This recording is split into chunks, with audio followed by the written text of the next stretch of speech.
Step number seven is that we need to support vigilant white blood cells on guard.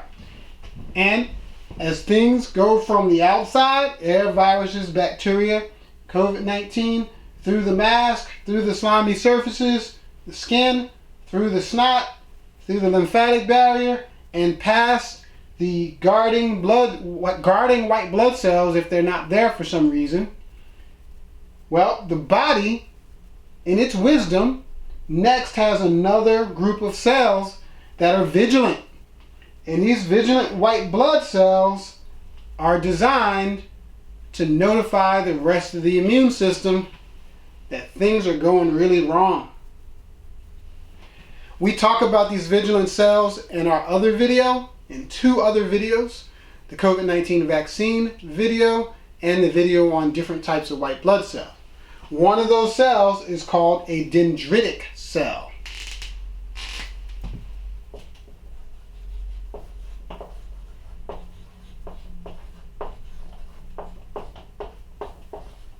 And that cell takes a piece of whatever made it through and goes back and tells the rest of the immune system.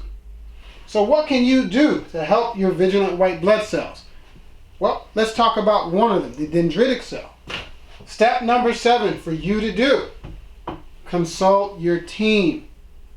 Your team will help you optimize, because there's a lot of information and too much to put on a 5-minute video that would do you basically a disservice by telling you, oh, just go figure it out. That's not going to happen.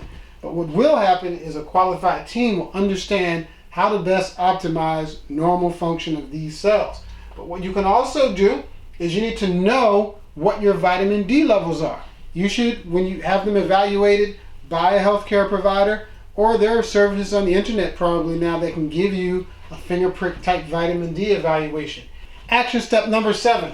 Know your vitamin D levels. Consult your team. Vitamin D levels are best measured either in the spring, where they're going to be lowest, or in September, when they're going to be highest. At that time, you can come up with a plan to optimize your vitamin D levels. For some people, taking the same amount as another person will not result in a change. And it's very important that we make sure this line, 7th line of defense, is really good, because vitamin D levels determine, in many cases, how fast the rest of the immune system will respond. Immunizations seek to stimulate these same cells. Vitamin D activates these same cells. So it's very important that we do all these steps so that we don't ever need it. Imagine one person who had all of this in, the virus would never make it in. Therefore, that person would never get sick and wouldn't be susceptible. But a person who doesn't have any of these levels gets more and more susceptible as we go through. You can change all of these.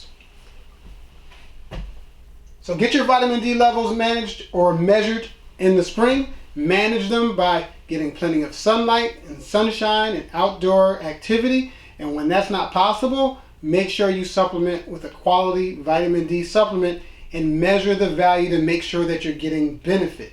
Taking a vitamin D supplement, in the experience that we have in our practice, sometimes causes deficiencies of other vitamins and decreases the absorption. You have to figure out which other vitamins are missing, and then they get put there, and then there's better absorption. Very important. So as a reminder, our 7th step is to support vigilant white blood cells on guard, because they are going to be the determining factor in how fast that immune system responds.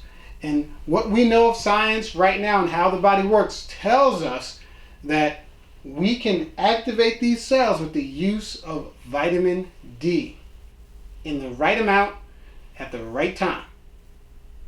What a gift. I'm Dr. Mincey on the Immune System Crusade, and I want you to remember there is an immune system inside. We'll see you for step number 8. Thank you.